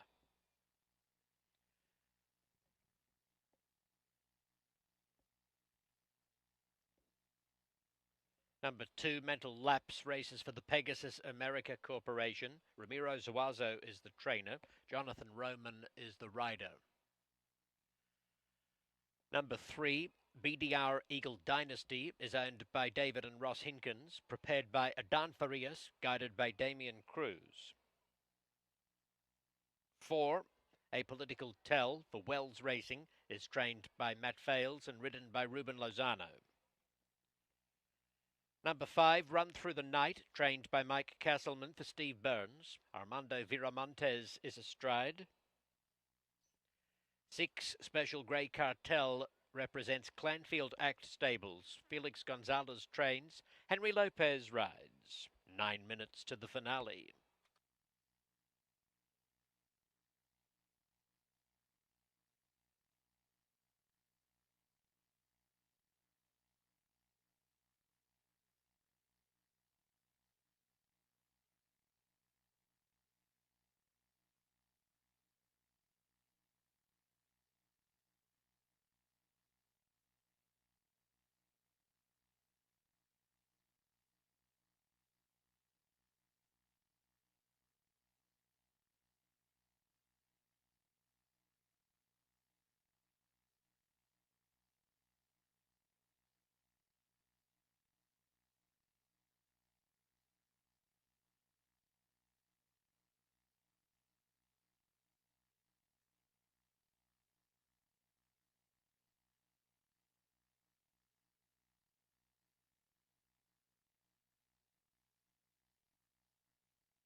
Welcome back here as we touch on the finale here on this Sunday night program at Los Alamitos Racecourse. Jose alongside Ulysses Gomez. We got quarter horses going 300 yards, maiden claiming tag of 16,000. I peeked at the pick six wheel pace, Ulysses. There is one carryover possibility. And is it going to be the longest shot on the board in the 2 mental laps? That's the only one. If Jonathan Roman can get the victory for Ramiro Suazo, we're looking at a carryover into next Saturday. It's not going to be easy, though. Seems like the best horse in the race with good form is Special Grey Cartel, and she gets drawn to the outside, the beneficiary of the outside post. She looks to be the quickest and is going to have clear sailing. And I'm honestly surprised. I don't know how she went off at almost 5-1 last time out.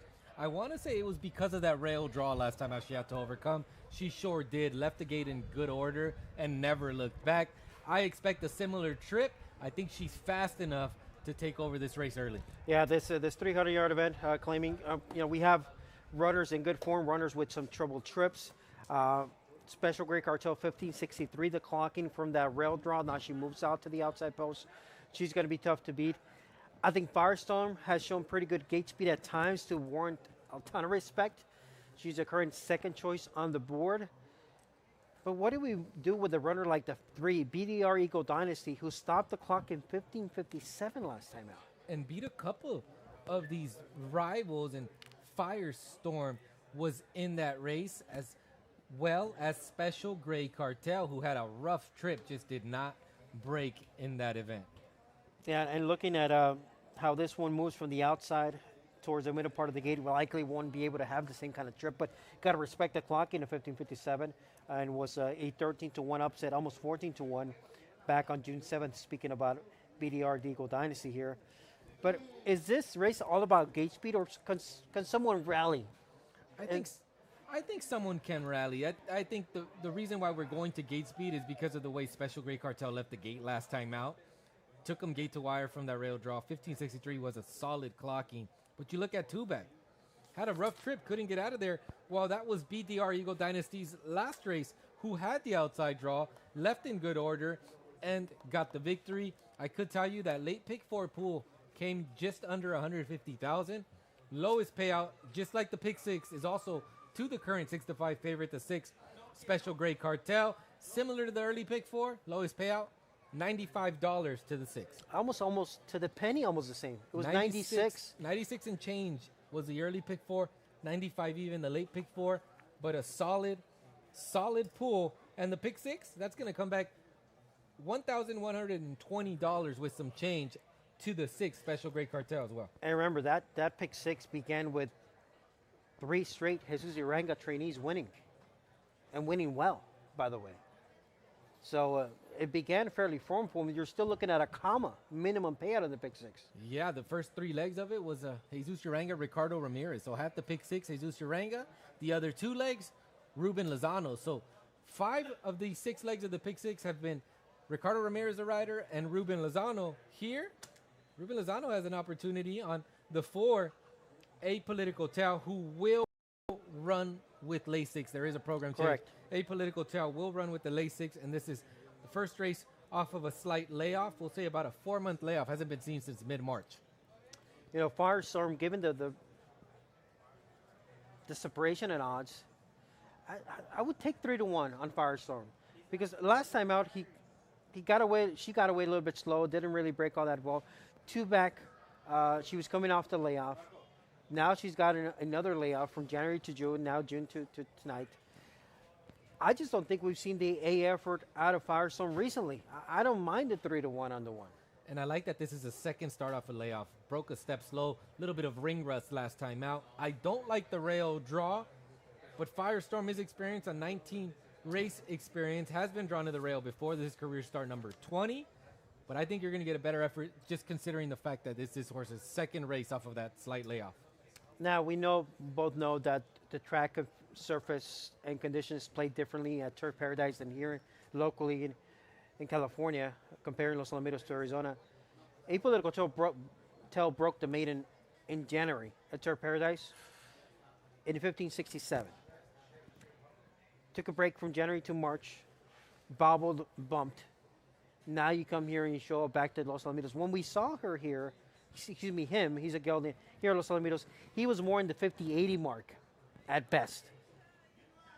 Can he step it up to kind of rival the clockings that maybe the 1 of the 6 can put up here? I think he can, and I mean this is off of a slight 4-month layoff, so you should see a freshening. You should see a fresh effort. I think Apolitical Tail definitely can step up and run.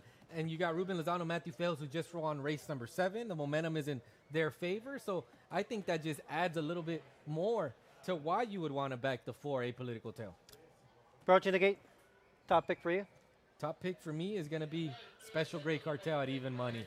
I think that outside draw is beneficial. You got a horse that's in good form, quick out of the gate. I think she's going to be tough to catch. Yeah, and I would have to still go with Firestorm. I don't mind the rail draw. I think she's got some upside, a little bit of a layoff, second start off the layoff, overall third start of 2026. I don't mind Firestorm at all there. I think 5-2 is fair. I would draw the line there. I wouldn't take anything lower.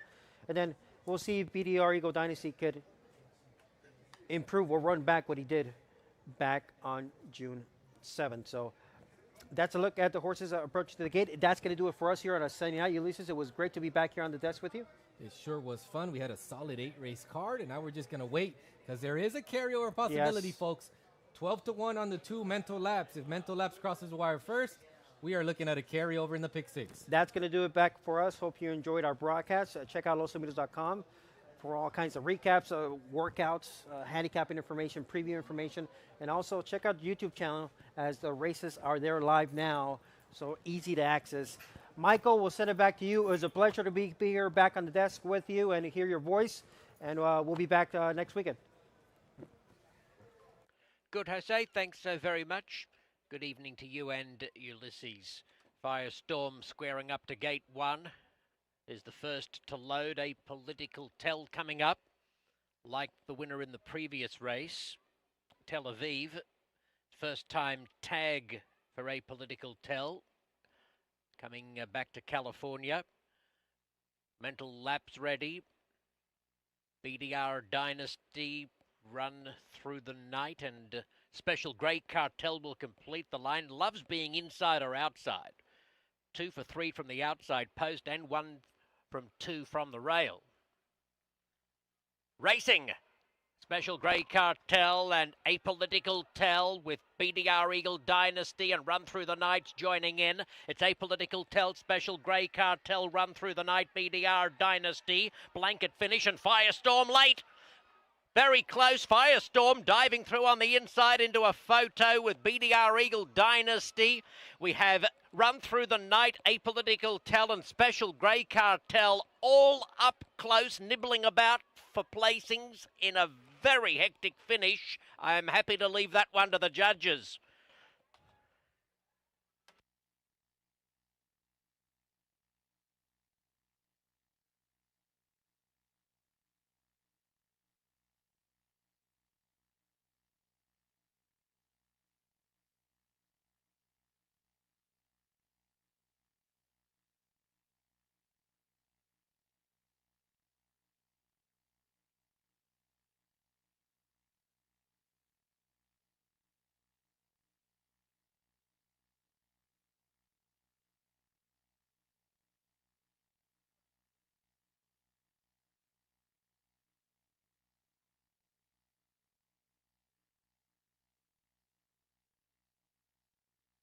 The time is 15.64 seconds. 15.64. Closing split 9.82.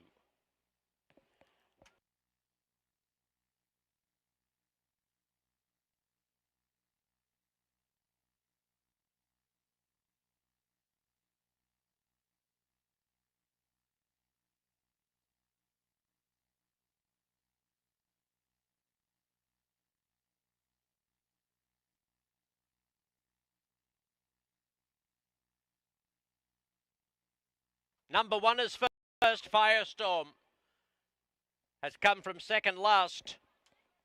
Through on the inside to grab it by a nose over number 3, BDR Eagle Dynasty. With number 5, Run Through the Night finishing third, and 6, Special Grey Cartel fourth. 1, 3, 5, 6.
Here is Firestorm in the winner's circle.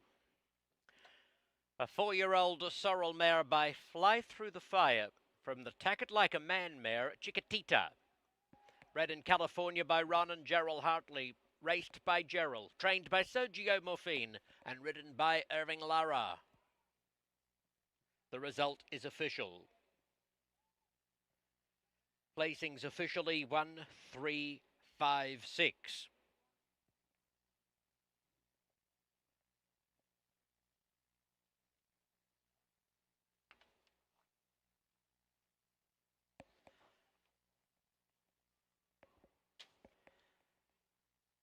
The $1 late pick 4, $290.90. The $1 place pick all, $433.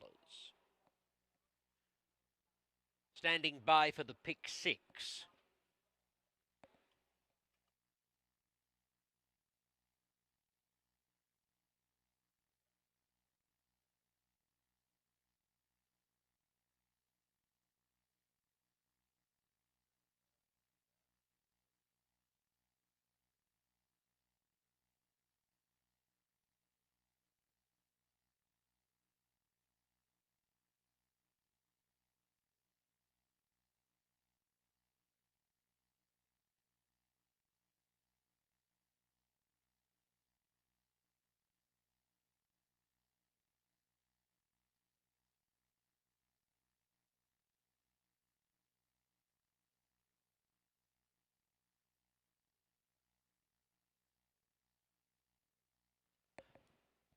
The $2 pick 6 has paid $4,643.20. 5 of 6 yielding $95.40. That tidies up the details on our program. We thank you for playing Los Alamitos. We hope you found a few winners across the evening, and we look forward to the resumption of live racing this coming Saturday night. In the meantime, we wish you safe travels. Hooroo!